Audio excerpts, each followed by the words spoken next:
Welcome. My name is John Eckhart. I'm a professor at the Wisconsin School of Business. I'm also a co-founder of the Generator Business Accelerator, and I'm an editor at Entrepreneur and Innovation Exchange. We are very fortunate to have with us at this moment Toni Sikes. Toni is currently CEO of CODAworx and has a career as an entrepreneur and an investor. Toni, welcome. Thanks, John. It's great to be here. Toni, were there telltale signs early on in your life that made you think that you might become an entrepreneur? You know, John, I grew up in South Alabama, a little tiny town in Alabama, and at that time, women didn't tend to run businesses. I actually didn't know any women who ran businesses. All of my role models were teachers, my mother, my grandmother, but I always found myself in leadership roles. I don't know if that led to entrepreneurism later in my life, but I was president of my school class. I was president of my high school sorority. And so as I began to go into my professional life, I had, I think, those leadership skills starting to develop. And can you tell us about your decision to become an entrepreneur? Was there a conscious moment when you said, this is for me? You know, I don't know if it was specifically a conscious moment, but I did go back to grad school at the university in Madison to get a degree in marketing, a master's degree in marketing, very specifically to help artists make a living creating their work. And so while I was in grad school, and I got my degree at night, I was working during the day, I was beginning to have ideas of businesses that I wanted to start based on marketing the work of artists. So it wasn't one single point in time, but certainly the university and the marketing program had played a large role in that development. Can you share with us a brief timeline in the history of your entrepreneurial journey? I got out of grad school in 1983, and at that point, I was determined to do something to help artists market their work, and I wanted to do it not for 2 or 3 artists, but actually the entire industry of artists. And so I took a year or two, and my husband and I moved to New York, and in 1985, I started my first business, which was a source book directory business marketing the work of artists. That business ran for 24 years, and then while it was running, I became enamored of the internet. Actually, we put up our first website in 1995, a very early website, and I started a second company during that time in 1998, an e-commerce company, a very early e-commerce company selling the work of artists online. So that was my second company. I left that company, as you may know, I raised a lot of money during the dot-com years from venture capitalists on both coasts. And I left that company in 2008, became an investment banker for a couple of years, moved back to Madison and became a venture capitalist. And then in 2012, started my third company, again, a company that focused on marketing the work of artists. So it seems like you very much have a passion for entrepreneurship in the space of arts. I do. I've always been working at, noodling on, trying to figure out how to facilitate marketing the work, not only the work, but the ideas of artists, because I believe so strongly that, that their presence in our society is critical for a number of different reasons that we don't have enough time to go into today. And I want to facilitate that as much as I possibly can. What were some of the most defining make or break moments for you as an entrepreneur? I think that every entrepreneur at some point in their career faces great challenges. And the mark of a terrific entrepreneur is someone who can figure out how to get through those challenges. And certainly one of the most difficult periods in my life was in 2001 when I had sold my e-commerce company to a public company in Houston, and I was became an executive in that company. And I came to realize that my new parent company was in financial trouble and was looking to sell itself. That was very difficult because they were having trouble paying their bills, which meant that the artist, my artists, the people I had brought to this company weren't getting paid when their products sold. And so I went to the CEO of the company and said, if I can raise some money, can I buy my company back? And to his credit, he'd become a good friend. To his credit, he said, yes, you can.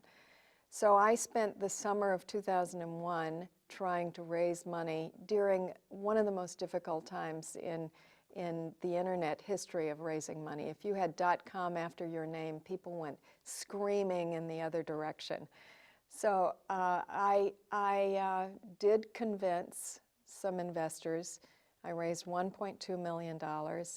I put my e-commerce company together with the little publishing company over here. It was the only way I could convince investors to invest in this new company, and I did succeed in buying it back. That was a very, very difficult time for me, and I think it is typical of what an entrepreneur has to do when they face a great challenge. It's how do you get up in the morning? Well, you get up in the morning by figuring out a different way to solve the problem. So Toni, was there a moment when you're trying to put the pieces back together, like a day when you felt like it was going to work? I don't know if I can identify a specific day, but I can identify a specific point in time when I knew. And that was, I had two investors who had originally invested in the first e-commerce company in 1998. And they were significant angel investors. They made big investments for me at that time. I went back to them and asked them if they would invest a second time in this new company that brought the e-commerce and the publishing company together. And to their everlasting credit, they agreed to invest a second time. And I remember being flooded with relief and just total gratitude that they had taken that risk with me one more time. Do you have a specific mentor or people who have helped you along the way? I have so many mentors. Mentors have been critically important to my career, but I will mention two people. One was the person who was the director of the organization who hired me and moved me to Wisconsin. I worked with him for 6 years, and he taught me so much, primarily about the value of looking at data and information to help you guide decisions and strategic thinking. And then the second mentor who had a big, big impact on me and my thinking was Bruce Dunleavy, who was the partner at Benchmark Capital, who was on my board when they invested in Gill.com. I think the most important thing he taught me was to surround yourself with really smart people. When you're hiring, reach for the stars. So at Gill.com, we hired, we were a little tiny startup company, we hired the vice president of marketing for Miller as our director, as our VP of marketing. And so Bruce taught me the value of convincing someone in a very high position to come and work for a startup company. For instance, I hired the vice president of catalog marketing at Lands' End to come and work for us as VP of online marketing at Gill.com. And I did that by saying, this is a huge opportunity. It's exciting, it's cutting edge, and don't you want to be a part of it? And the fact is that strong, successful people can be convinced to do things like that. So what specific advice do you have for an entrepreneur that's in that moment where they're trying to attract some high-level talent that has lots of other options to come work and follow their vision in a new idea? Great question. I think a successful person, a strong, successful person, first of all needs to be convinced that it's a big opportunity. they're not going to leave something unless the financial rewards can be there at the end of the day. But that's not what helps them make that final decision. They want to be part of something exciting and innovative and different, and to have the ability to help mold that vision and that passion. So it's that little extra bit that needs to be communicated when one is speaking with a successful executive at a big company. What is the most valuable lesson you've learned as an entrepreneur? There have been many, but I'm going to cite one in particular that I think is important and talk with entrepreneurs about. That is the ability to figure out in a creative way how to accomplish things without cash. Every startup company is strapped for cash until they get that first big investment. And it has so many needs.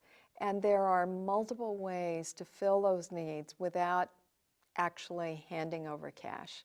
It could be by paying someone with equity. It could be by partnering with a larger company that needs what you offer but can help spread the word and market what you do. It could be by paying someone in a creative way, such as a revenue sharing payment system. So a big part of what I've had to do in my career is figure out how to accomplish things without a lot of cash. And it's something I spend time talking with entrepreneurs about. I think it's very important. Toni, what is your advice to students and aspiring entrepreneurs? Well, most of the entrepreneurs I talk with, John, come to me with an idea. And they're trying to decide, do I start a company? How do I move forward with this? I always suggest to them that they talk to and get to know specifically, not just as an idea, but specifically their customers. And I think it's one of the hardest things that one can do, and that is try and get into the mindset of the customer. You have this great idea, you want to go out and start this company, but are you sure somebody wants it? Are you sure someone will change behavior to buy what you have to offer? And the only way to learn that is to talk to people and try and get inside of their heads. So that's one of my first pieces of advice for young entrepreneurs. Is there a particular way that you approach those initial customer interactions? That's a great idea.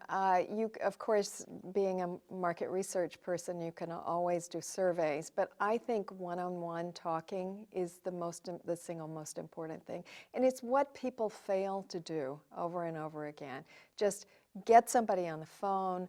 Even better if you can go and meet with them and just pepper them with questions, because it's by watching their behavior and seeing their body language that you can learn so much about what you want to do. And I'll give you an example. When I started Gill.com, an e-commerce company, you could search by media. So you could search by ceramics, by metal, by glass. And I found out after we launched the site that people didn't want to search that way. They wanted to search by color. They wanted to search by size. They were looking for a painting to go over their sofa, and they didn't care what media it was. So if I had spent a little bit of time talking with my customers and really understanding how they would come to search for artwork for their homes, I would have avoided 6 months of having to redo my website. What special advice do you have for women entrepreneurs? My first piece of advice is pick out some role models and get to know them. We are starting to have more and more successful entrepreneurs right here in Madison, and all of these women entrepreneurs are very generous with their time. They want to help other women entrepreneurs. And so pick out a few, get to know them, watch, learn from them, and try and understand what made them successful. Toni, do you have a favorite quote or motto? My favorite quote is, I think, what should be the motto for the entire startup world, and that is Churchill's never, ever, ever give up. And that can be played out in a number of different ways. Twyla Tharp wrote a great book on creativity, and she said, you got to have spine. My husband calls it stubbornness. But years ago, I heard a great speech by Ted Turner as he talked about starting CNN, and his quote was, "Don't let the bozos get you down." Let's talk about CODAworx, your current company. Where did the idea come from for CODAworx, and what has it evolved into today? CODAworx is an evolution, the online evolution of my first company, which marketed the work of artists who did large-scale artwork commissions. Today, CODAworx is a platform that brings together those artists creating big stuff, with designers, architects, engineers, fabricators, foundries, suppliers, all of the community that is needed to facilitate these large artwork transactions. And so we've been up for, our website's been up for a little over a year and a half, and we have over $1.2 billion worth of projects on our site, and it's growing exponentially. And who's the primary customer for CODAworx? I mean, essentially at the end of the day, the primary customer is the artist, because we're trying to facilitate these large commissions. But it serves the needs very well of designers and architects as well, because they're looking for the talent. But it serves the artist in another way, because it helps them find the resources they need, such as specialty suppliers, lighting designers, videographers, the whole array of people they need in their support system to create these projects. So it sounds like an environment where people have a certain set of skills can basically come together to accomplish great ends and to build great projects. Absolutely. It's a community, and it's also a marketplace where transactions are happening. And how long has the company been running? It started in 2012, but the current website went live in December 2013. How did you come up with the idea for this? It's actually an evolution of the first business I did, which was a directory publishing business. This was before the internet. And when that company shut down about 7 years ago, I started thinking, if I were going to move this business to the internet, what would I do? How would I do it? And that's what CODAworx is today. And have you had a project yet come to fruition through CODAworx? We have many, many projects, but we're currently working with the city of Baton Rouge on a $350,000 commission. It's going to be a signature piece of art along the Mississippi River. Can you share with me one of the successes that came from the CODAworx site? I can. Sort of my favorite story is, almost as an aside, we started an awards program. And that first program, which we had very low expectations for, became hugely successful almost overnight. And it taught us a lot about what would drive our business, and that is recognition, the need for and the value of recognition. And so that program, we're in our third awards program right now. It brings in projects from all over the world. We have jurors, some of the top designers and architects and people in the arts world as our jurors, and it gets us an enormous amount of publicity. So was this sort of a surprise, like how well it worked out? It was a total surprise. It was the most magical time, one of the most magical times I've ever had. And how do you know when to listen to a surprise? Like how do you know this is actually something that we need to, as a team, focus on? That is an excellent question. I don't know if I can specifically answer that, but I can say that I knew that I had to listen to it. I don't know how I knew, but it was such an amazing success that I actually put things on hold and went out and talked with the winners of the awards to find out why they had submitted and what they were looking for, and their responses changed dramatically my business. Toni, thank you very much for sharing your insights about entrepreneurship with us in this video. Toni Sikes is the CEO of CODAworx.com. If you're an artist or if you're looking to commission work, you can go visit CODAworx.com and learn more about her work. My name again is John Eckhart. I'm professor at the Wisconsin School of Business and an editor at Entrepreneur and Innovation Exchange.